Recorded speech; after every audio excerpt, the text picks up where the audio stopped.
Ridge Racer!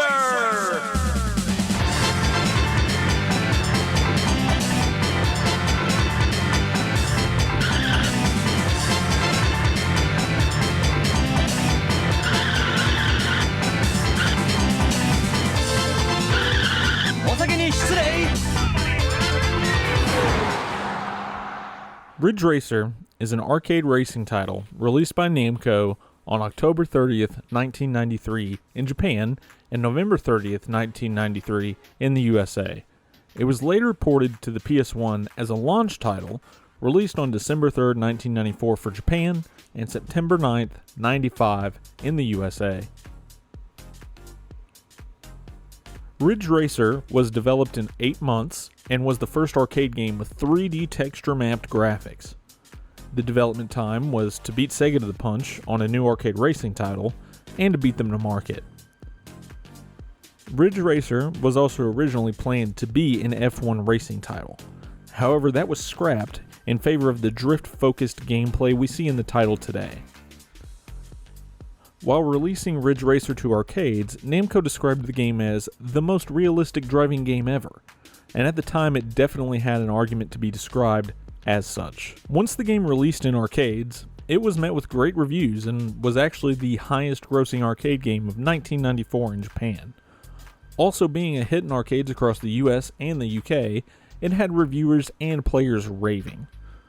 As people started having experiences with Ridge Racer, many different outlets started raving about how great the graphics were as well as the real-time texture mapping. There were various different arcade machines made of Ridge Racer.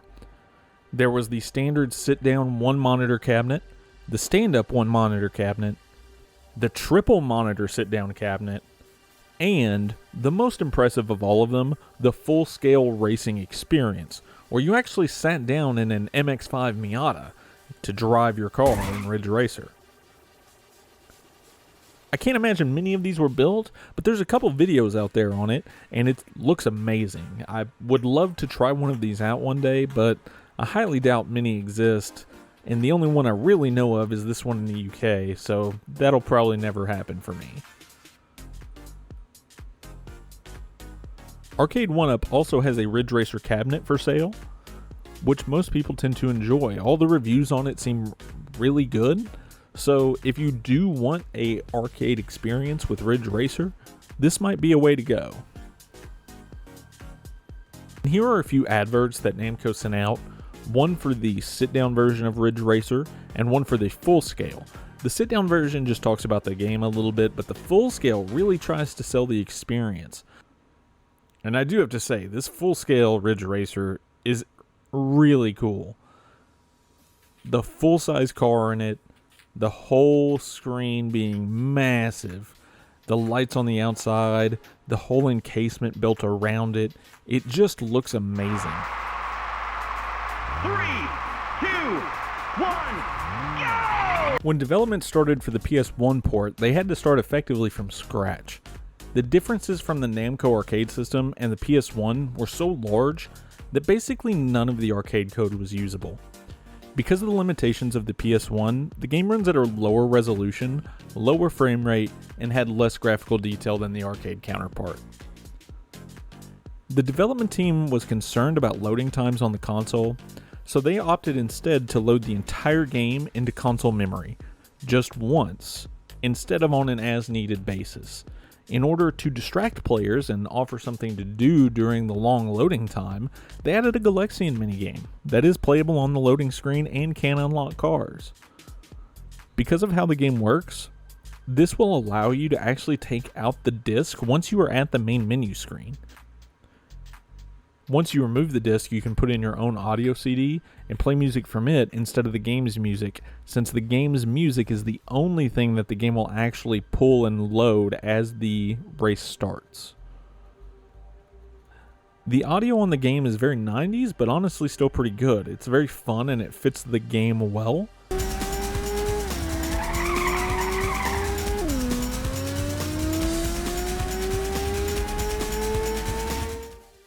Produced by Shinji Hosoe, Namco went with techno as they felt that it produced a feeling of energy, speed, and fun while playing the game, and truthfully it does do that.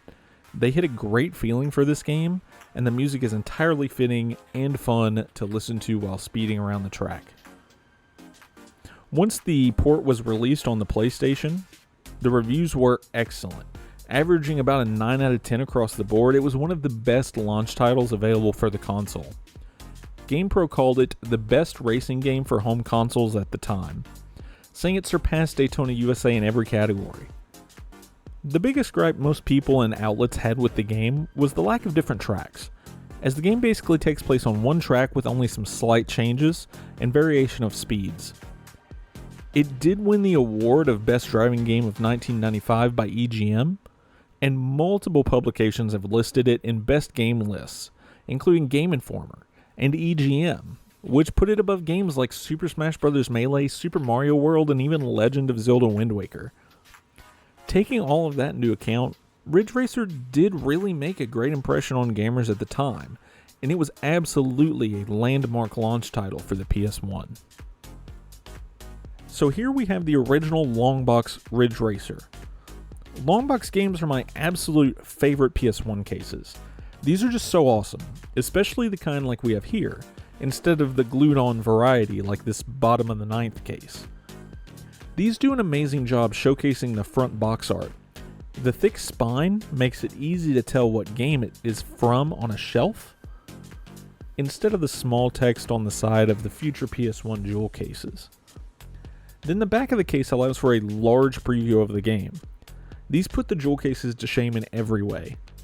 On the back, it proudly proclaims that we are holding the fastest racing game in history. You want to drive fast? Really fast? Nothing provides the adrenaline-charged rush of speed like Ridge Racer. The fastest racing game seen on this or any other planet. Killer 3D polygon texture mapped graphics and unrivaled car control. 13 race cars to choose from, each with their own performance capabilities. 8 total track variations with additional mirror races. Need a soundtrack for speed, jam to 6 built-in music tracks, or put the pedal to the metal with your own music CDs.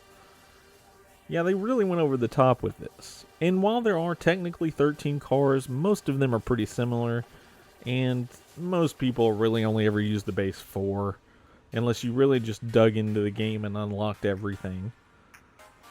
On the back, it does have a link, which is a little funny to me being a 1994 game, but it does talk about Namco.com. Namco.com was very barren back then. And here we have a picture of it from 2 years later in 1996, and it's still barren. So I can't imagine that in 94 the website was any better. Sadly, the Wayback Machine doesn't have an earlier entry for Namco.com than 96, so we can't go even farther back, but I think this illustrates it enough. I love the Netscape Now 3.0 link at the bottom, as well as the arcade page, which talks about, we make coin-operated games that you'll find at your local arcades. You know, the ones you put quarters into. Because I would have never known that arcade games were the ones that we put quarters into. I would have never guessed. The hinges on these cases were a bit fragile. I need to get a new front cover for this one specifically, but replacements are made and they're easy to change out. The manual is pretty basic, going over how to start the game and the various options on the main menu, like choosing transmission type, music, and a course. Then, in the choosing your car section, it calls the cars by the track names. I can only assume this is a mistake, as I don't think the cars are called beginner, mid-level, high-level, and time trial. Kind of a funny mistake that I'm sure not many people even caught. The manual does go over the drifting mechanic, telling you to remove the gas, brake, and press the gas again while turning to initiate a drift, which is definitely a nice piece since this was a new mechanic at the time for racers, at least in mainstream titles. And at the very end of the booklet, we do have the Namco postcard, asking users for their info in exchange for possibility of free items and info. However, since the postcard is addressed to this empty building, I don't think Namco would honor that for us anymore, or even know we ever sent it. Ridge Racer is definitely a game that still holds up today, likely due to how simple it truly is, being an arcade experience. While short, there's good replayability here, and while it seems shallow on the surface, there's quite a bit to learn in order to get better at the game. It does feel stiff at first, but once you start playing around with the drifting system, it starts to feel really good to play, especially compared to what other racing games at the time were like. Namco really did create a gem with this game. The 4 normally playable cars don't feel all that different, especially considering that really it is just 2 with slight differences from their similar counterpart, and the tracks are the same, with just small variations. Flashback to the complaints from before, and I can definitely agree with those points. Where the game shines is in the gameplay and the music. The game is undeniably fun. It's very easy to just keep wanting to play and keep playing until you take first place in the race and move on to the next one. In that regard, it is an excellent arcade title, and a very well done port. Ridge Racer is one of those games that I always remember when I think about the PS1. An iconic launch title that was fun, even if it wasn't all that feature-filled. And still definitely worth playing a few hours today, 18 years later, if you never have or if you just want to go back down memory lane. It feels like an excellent game to showcase how games were evolving in that time, moving from the old 2D racing titles and entering a new realm that many racers today are still building from. Games like Daytona USA and Ridge Racer were revolutionary for the genre. Comparing the 2 graphics side by side, it's very easy to tell that the arcade version was better. However, arcade hardware at the time dwarfed consoles you could have at home, so that's nothing to be ashamed of. They did a great job with the port. There is another version of Ridge Racer on the PS1, however. In beautiful 60 FPS and a graphic upgrade, it came to us on a bonus disc for Ridge Racer R4. In the information section for the 60 FPS Ridge Racer Turbo, they explained that the dev team was trying to make R4 run at 60 FPS. However, it would have severely limited the amount of content they would have been able to include in the game. But instead of letting all that work go to waste, they included the development demo that they were making of the original Ridge Racer to test out the tech.